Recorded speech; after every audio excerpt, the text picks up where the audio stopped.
Hi, welcome back to another show. My name is Jeetu Jason, and you're watching Impact India.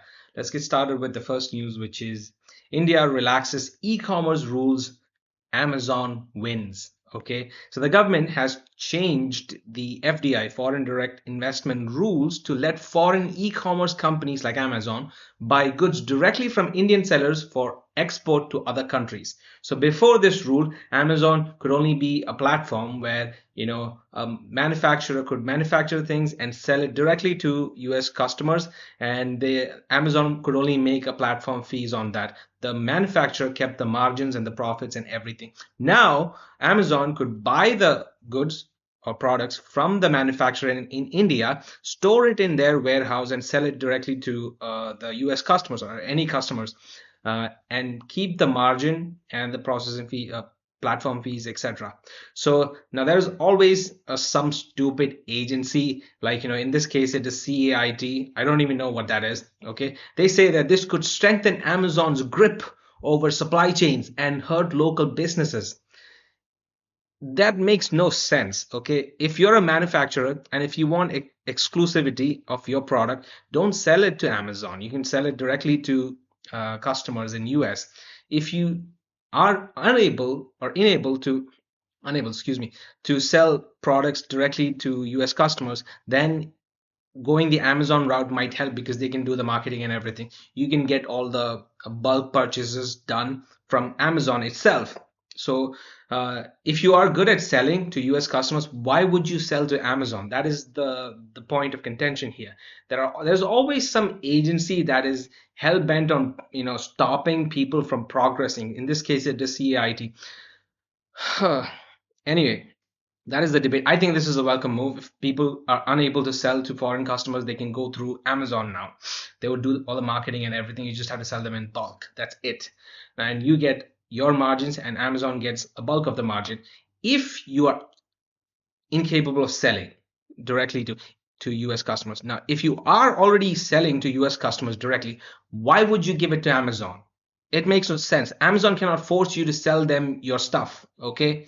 Anyway, let's move on to the next one, which is Delhi mobile internet shutdown during exam protests. I covered this yesterday, but I think I said that they're using jammers. There's no report of that yet. I think they're just suspending the network in that area instead of using jammers. So authorities temporarily disabled mobile data in parts of Delhi during large protests over the Need paper leak. At this point, it's not even Need paper leak. It is LGBTQ, anti-Hindu, Ladakh, no projects in Ladakh, all those things have added up onto this. So businesses in that area complained they couldn't accept digital payments. So one switch and your UPI stops working. So this is like some dictatorial type of a move, which is, I think, in my opinion, is a welcome move. This country kind of deserves a dictatorship at this point, in my opinion. I'm joking, okay? Now let's move on to the next and final news, which is a teenage coder.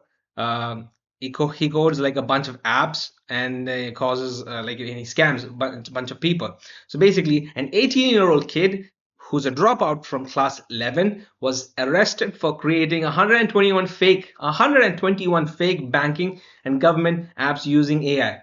That is some good work experience right there. You could get hired in some company for that amount of work. And he sold malware via Telegram to fraud gangs on a 15,000 rupees per month plan.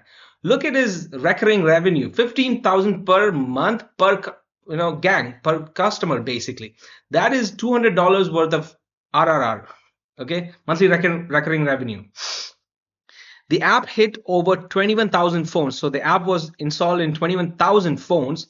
They were not actually paying the subscription fee. The gangs were.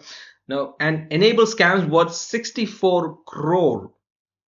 Think about that. A little kid, from 18-year-old kid from, I think it's from northwest or something, Gujarat or something. Let me check. Give me a minute. I think it is from, yep, it is from Gujarat, I think. So this kid is going places, and that place is prison. Okay. His name is Rohit Virendra Singh Shakya. Okay, he is from, I think he's from some northern states, maybe Gujarat. Surat cyber crime cell arrested 18-year-old Rohit Virendra Singh Shakya. So this is why are North in Indian people's such scammers?